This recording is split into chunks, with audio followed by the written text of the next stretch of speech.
Welcome to This Explainer. Today, we're diving into a dusty 19th century real estate transaction that, honestly, accidentally turned into a high-stakes geopolitical thriller. We're going to look at exactly how the United States managed to buy Alaska for just $7.2 million, and why, in an era of massive American expansion, so many people thought it was literally the most foolish decision the country had ever made. Right off the bat, let's look at this quote: "A burden, not worth taking as a gift." That blistering insult came from Horace Greeley, who was one of the most influential newspaper editors of the time, and it was exactly how the American press greeted this deal. It's kind of hard to believe today, right? Buying a landmass twice the size of Texas, a place incredibly rich in resources, was met with just outright mockery. So to understand why, we need to rewind a bit and look at both sides of the negotiating table. Section 1. An empire's frozen liability. To really get our heads around this monumental deal, we first have to travel away from Washington, D.C., all the way across the globe to a desperate, nearly bankrupt Russian empire. See, for Tsar Alexander II, Alaska wasn't some glittering prize. It was a highly vulnerable liability, and it was facing three existential threats. First off, Russia was absolutely drowning in debt, following a really humiliating defeat by the British in the Crimean War. Second, the main economic engine of their North American colony, the sea otter fur trade, had completely collapsed because of greedy, unregulated overhunting. And finally, the ultimate nightmare. The Russian imperial court was terrified that the British Royal Navy, sailing right over from neighboring Canada, could just seize the undefended territory for free. And when I say undefended, I mean practically deserted. 400. That remarkably low number represents the absolute maximum amount of permanent Russian settlers living across the entire Alaskan territory at any given time. I mean, imagine an area twice the size of Texas, populated by fewer people than your average modern high school graduating class. Despite claiming the land for over a century, Russia just didn't have the resources to hold on to it. So what we have here is a geopolitical perfect storm. On one side, you have a cash-strapped empire, eager to offload an indefensible colony. And they specifically targeted the United States to create a buffer against their British rivals. And waiting for them on the other side? William Henry Seward, the American Secretary of State. Seward was a die-hard believer in manifest destiny. He envisioned a vast American commercial empire that would absolutely dominate the Pacific Rim. Section 2. The Midnight Deal.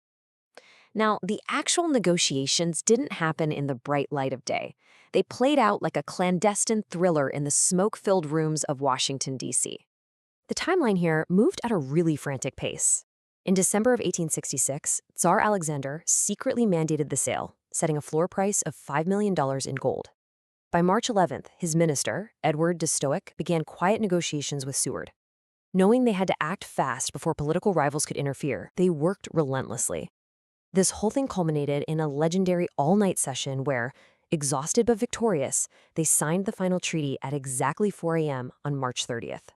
But there was a final catch. Seward demanded a completely clean slate. The Russian-American company held various monopolies and land privileges in the territory, and Seward flat out refused to inherit them. So, in Article 6 of the treaty, he issued an ultimatum: a clean break from all Russian corporate grants. To guarantee it, he threw in an extra $200,000 premium right on the spot. And that is what brought the final historic price to $7.2 million. Section 3. Seward's Folly. But instead of a hero's welcome, Seward's diplomatic triumph was immediately met with vicious public mockery back home. The press had an absolute field day with this. Critics savaged the purchase with nicknames like Seward's Folly, Seward's Icebox, Johnson's Polar Bear Garden, and, my personal favorite, Wall Russia. They firmly believed the U.S. had just wasted millions of dollars on a useless, frozen wasteland. You have to remember, the country was just emerging from a devastating civil war. Radical Republicans in Congress opposed absolutely anything tied to President Andrew Johnson. So to them, buying an icebox wasn't just foolish, it was an offensive distraction from rebuilding the nation. Now, while politicians in Washington bickered over the price tag, the treaty itself held profound and immediate consequences for the people actually living there. Article 3 outlined a really stark colonial reality. White residents and Russian subjects were offered the choice to return to Russia or receive full U.S. citizenship. Meanwhile, the indigenous populations, who had stewarded Alaska for 15,000 years, were explicitly excluded. paternalistically categorized as uncivilized, they were stripped of these rights and subjugated to future U.S. tribal laws. Section 4. Scandal and Stalled Funds. Back in Washington, the Senate quickly ratified the treaty in April, but actually paying for it? That triggered a massive constitutional crisis. $7.2 million. I mean, it sounds like a lot of money, but it equates to roughly 2 cents an acre for an area twice the size of Texas. Yet, it became the center of this bitter political war. The Senate approves treaties, sure, but the House of Representatives holds the purse strings, and the House absolutely refused to write the check.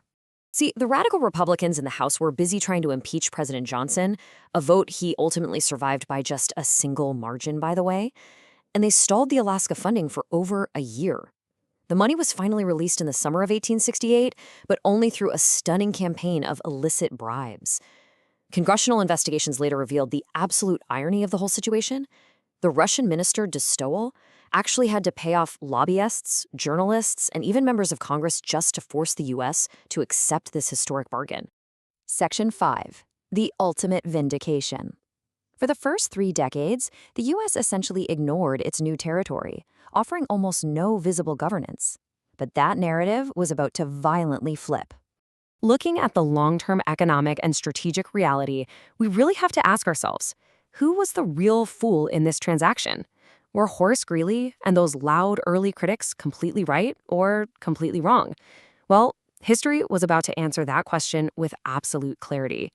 Staggering resource discoveries completely vindicated Seward's geopolitical genius.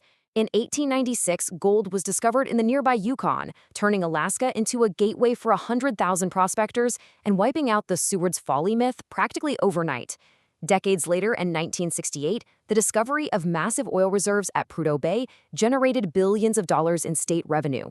The very next year, oil companies paid nearly $1 billion just in state revenues. That original $7.2 million investment completely transformed the so-called icebox into an absolute economic powerhouse. And beyond just natural resources, the territory proved militarily essential. During the Second World War, the Japanese actually invaded and occupied parts of the Aleutian Islands. This was a brutal wake-up call for the country, highlighting exactly why controlling the North Pacific was critical to North American defense. Recognizing this vital strategic position, Alaska was finally elevated to full statehood in 1959. I want to leave you with this final thought for our explainer today.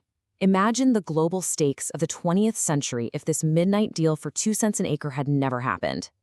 What if, during the height of the Cold War, the Soviet Union had maintained a sovereign, fortified presence right on the North American continent? It completely reframes how we view this historical transaction. William Seward didn't just buy a frozen wilderness. He fundamentally secured the geopolitical future of the United States.